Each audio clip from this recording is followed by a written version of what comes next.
ଶ୍ରୀ ଶ୍ରୀ ରଘୁନାଥ ଦେବଙ୍କ ନୂତନ ମନ୍ଦିର ନିର୍ମାଣ ପାଇଁ ଭୂମି ପୂଜନ ପର୍ବ ମହା ଆଡ଼ମ୍ବରେ ପାଳିତ।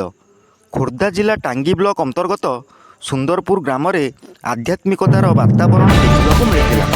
ଦୋଳ ପୂର୍ଣ୍ଣିମାର ଅବ୍ୟବହିତ ପୂର୍ବରୁ ଗାଁରେ ହରିବୋଲ ହୁଳୁହୁଳି ନାମ ସଂକୀର୍ତ୍ତନ ସହିତ ହୋମଯଜ୍ଞ କରାଯାଇ ଆରମ୍ଭ କରାଯାଇଥିଲା।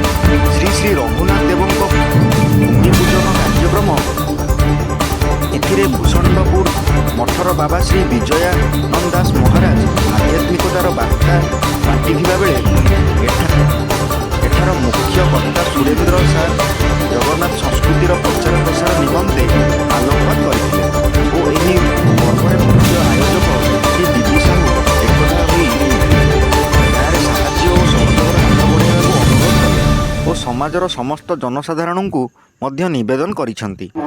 ଏହି ଅବସରରେ ସମସ୍ତ ଗ୍ରାମବାସୀ ଉପସ୍ଥିତ ରହି ପ୍ରଭୁଙ୍କ ଭୂମି ପୂଜନ ପର୍ବକୁ ପରିଚାଳନା କରିଥିଲେ। ଖୋର୍ଦ୍ଧା ଜିଲ୍ଲା ଟାଙ୍ଗୀ ବ୍ଲକରୁ ପ୍ରସନ୍ନ ବରାଳଙ୍କ ରିପୋର୍ଟ, ଓଡ଼ିଶା ନ୍ୟୁଜ୍।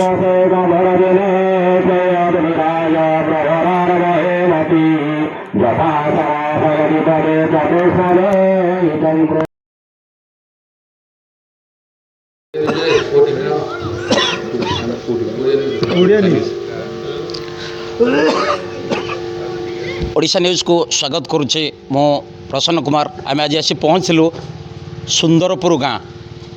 आध्यात्मिकतार झलक देखा मिलता ये आम गाँ आम संस्कृतिर परंपरा।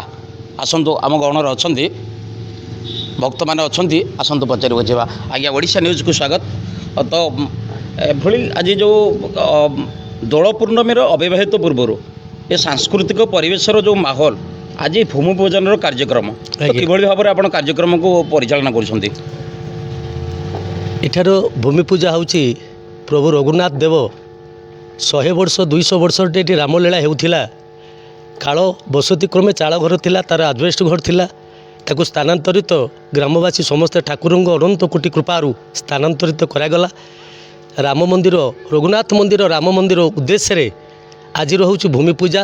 आम आशा करुचु प्रभु को कृपारू ये सारा ओडिशा आपण मान अगणित 4.5 कोटी ओडिशार समस्त की गणमाध्यम द्वारा आपण जनइबे।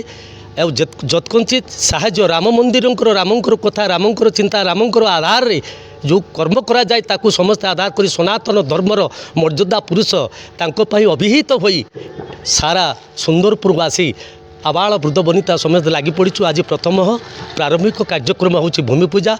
या पर प्रस्तुति भित्तिप्रस्तर स्थापन हम। तापर आमर एठार आजिर परिवेश हूँ एठार नियंत्रण जो आहुतिक आमर बाबाजी अच्छा भूषंडपुर बाबाजी महोदय विजय बाबा अच्छा शिल्पी कारीगर सुनाम धन्य कारीगर जो मैंने जाइए अयोध्या तैयारी करते राम मंदिर तांकर संतोष बाबू कारीगर पुरोधा एठार अच्छा। आमर एठे कर्मकांडर जो अच्छा बाबा प्रसन्न भाई अच्छा बाबा भाईना तापर बाबुला भाईना अच्छा आमर माँ मैंने अच्छा समस्त अच्छा आउ कि आसी ना आसवे। आशा करुचु आपण मैंने सारा ओडिशार गणमाध्यम जनाऊँ आहुतिक भाव में खोर्धा जिला अंतर्गत टांगी ब्लॉक पाखरे सुंदरपुर ग्राम होउथिबा राम मंदिर रे समस्त ओडिशावासी सरकार किसी अनुदान साहाय्य सहानुभूति कले आम राम मंदिर निश्चिंत भाव में आगामी दिन में वर्धित हम। आशा करुचु आपण माने ए न्यूज को सबु न्यूज रे छाड़िकी ओडिशा रे प्रचलित करंतु। आगामी दिन में आपंकर सुनाम बढ़िया संगे संगे आमर प्रभुंकर कृपा अनंत कोटि कृपा लाभ करेंगे। धन्यवाद धन्यवाद। जहाँ कहते आम भी निश्चित भाव में ओडिशा न्यूज माध्यम समस्त भक्त मानू 4.5 कोटी जनता को आम भी जनवाक चाहू जे यही कार्यक्रम जहाँ हो समस्ते साहाय्य सहयोगर हाथ बढ़ाइले निश्चित भाव में आगामी दिन में यार सुदूर प्रसारी हो पार और उत्तरोत्तर उन्नति हो पार। आसतु आम गहणर अच्छा सार पचार बुझा। सार ओडिशा न्यूज को आपको स्वागत। जो आप आज कर्ता अच्छा आध्यात्मिकतार जो वार्ता अच्छी सनातन धर्मर जो वार्ता कि भाव में आप समाज को आज देवे। ओडिशा संस्कृतिर पीठ ओडिशा परंपरार पीठ ओडिशा आज परिचित होती सर्वभारतीय सर्वविश्व स्तर में जगन्नाथ संस्कृति पाई और जगन्नाथंकर कृपा पाई। तेना समग्र विश्व दरबार रे आज उत्कल भूमि जो सुनाम अर्जन करिछि तार परंपरा तार ऐतिह्य तार संस्कृति पाई। तेणु से संस्कृति को से परंपरा को सम्मान दे यही पीठरे जो रामलीला होता ए अंचलवासी ताको उपभोग करुथिले हेले ରାମଙ୍କ ଉଦ୍ଦେଶ୍ୟରେ କୌଣସି ଘର ନଥିଲା, ଯେଉଁଥିପାଇଁ କି ଗୋଟେ ଚାଳ ଘର ପ୍ରଥମେ ଗ୍ରାମବାସୀ ନିଜ ଖର୍ଚ୍ଚରେ ତିଆରି କରିଥିଲେ। ପରବର୍ତ୍ତୀ ସମୟରେ ଏଠାରେ ଗୋଟେ ଆଜବେଷ୍ଟ ଘର ତିଆରି କଲେ ଆମର এই ଗ୍ରାମବାସୀଙ୍କର ସହଯୋଗରେ ଏବଂ ପରବର୍ତ୍ତୀ ପର୍ଯ୍ୟାୟରେ ଆମେ ସମସ୍ତେ ନିଷ୍ପତ୍ତି ନେଲୁ এই ଚାଳ ଘର ପରିବର୍ତ୍ତେ ଆଜବେଷ୍ଟ ଘର ପରିବର୍ତ୍ତେ ଏଠି ଗୋଟେ ମନ୍ଦିର ନିର୍ମାଣ କରିବା ପାଇଁ। ତେଣୁ ସମସ୍ତଙ୍କର ପ୍ରସ୍ତାବ ଆସିଛି, ସମସ୍ତଙ୍କର ସହଯୋଗ ଆସିଛି ଏବଂ ଏହି ସହଯୋଗକୁ ଆହୁରି ସୁଦୂର ପ୍ରସାରୀ କରିବା ପାଇଁ ଆପଣଙ୍କୁ ଆମେ ନିବେଦନ କରୁଛୁ ଏବଂ ତା ସହିତ ସମସ୍ତଙ୍କର ଆଶା ଆଉ ବିଶ୍ୱାସ ଆପଣ এই ଗଣମାଧ୍ୟମରେ ଏ କଥାକୁ ପ୍ରଚାର କରିକି ଆମମାନଙ୍କୁ ସହଯୋଗ ରଖିବେ ଏବଂ ଏ କାର୍ଯ୍ୟକ୍ରମ ଆମ ପାଇଁ ନୁହେଁ, ଏ ଜଗତ ପାଇଁ, ଏ ବିଶ୍ୱବାସୀଙ୍କ ପାଇଁ, ଜଗତର କଲ୍ୟାଣ ପାଇଁ ଆଉ ଜଗତର ଶାନ୍ତି ପାଇଁ ଆଉ ସମୃଦ୍ଧି ପାଇଁ।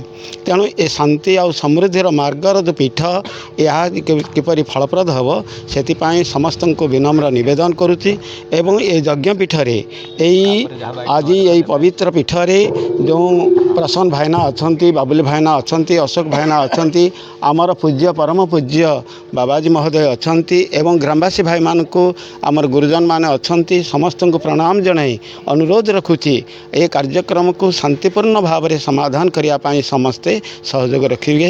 ଏତିକି କହି ମୋର ବକ୍ତବ୍ୟ ଶେଷ କରୁଛି। ଧନ୍ୟବାଦ ଧନ୍ୟବାଦ। ଆମ ଗହଣରେ ଅଛନ୍ତି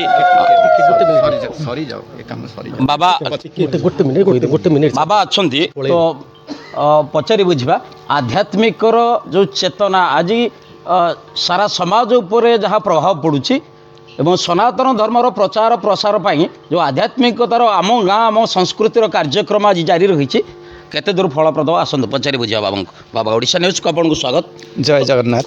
ତ ବାବା 4.5 କୋଟି ଓଡ଼ିଆଙ୍କ ଗର୍ବ ଏବଂ ଗୌରବ ଶ୍ରୀ ଜଗନ୍ନାଥ ମହାପ୍ରଭୁ ଏ ଆଧ୍ୟାତ୍ମିକତାର ଚେତନାଟି ଜାଗ୍ରତ ହେଉଛି ତ କିଭଳି ଭାବରେ ସମାଜରେ ଏହାର ପ୍ରଭାବ କ'ଣ ପଡ଼ୁଛି ଆଜ୍ଞା? ଦେଖନ୍ତୁ ସମାଜରେ ତ ନିଶ୍ଚିତ ରୂପେ ପ୍ରଭାବ ପଡ଼ିବ। ଯେହେତୁ ଆମେ ସୂକ୍ଷ୍ମସ୍ତରକୁ ଯାଇନେ କେବଳ ସ୍ଥିର ଭାବରେ ଏସବୁ କାର୍ଯ୍ୟକ୍ରମ କରୁଛେ, ଆମକୁ ଟିକେ ସୂକ୍ଷ୍ମ ଗତି ସମ୍ପନ୍ନ ହେବାକୁ ପଡ଼ିବ। ସୂକ୍ଷ୍ମାତି ସୂକ୍ଷ୍ମ ଭାବଟାକୁ ଆମେ କଲଚର କରିବା ଦରକାର। କଲଚର କଲେ ରାମଚନ୍ଦ୍ରଙ୍କର ଯେଉଁ ମର୍ଯ୍ୟାଦା, ରାମଚନ୍ଦ୍ରଙ୍କର ଯେଉଁ ସଂସ୍କୃତି, ରାମଚନ୍ଦ୍ରଙ୍କର ଯେଉଁ ଲୀଳା ତା ଉପରୁ ଆମକୁ କିଛି ଜ୍ଞାନ ଆହରଣ କରିକି ସେଇ ଜ୍ଞାନଟାକୁ ନିଜ କାର୍ଯ୍ୟଧାରାରେ ଯଦି ଆମେ ସୁଚାରୁ ରୂପେ ନିୟୋଜିତ କରିପାରିବା ତାହେଲେ ପ୍ରଭୁଙ୍କର କାର୍ଯ୍ୟ ସୁଚାରୁ ରୂପେ ସମ୍ପନ୍ନ ହେବା ସହିତ ଏ ଅଞ୍ଚଳରେ ଏକ ରାମ ରାଜ୍ୟର ସୁଦୃଢ଼ ପ୍ରାଚୀର ଠିଆ ହେବ।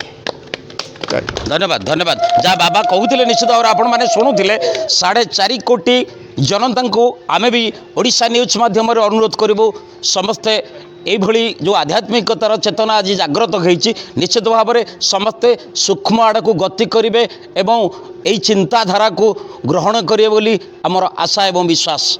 খোর্ধার টাঙ্গি ব্লকর সুন্দরপুর গাঁরু প্রসন্ন কুমার, ଓଡ଼ିଶା ନ୍ୟୁଜ୍।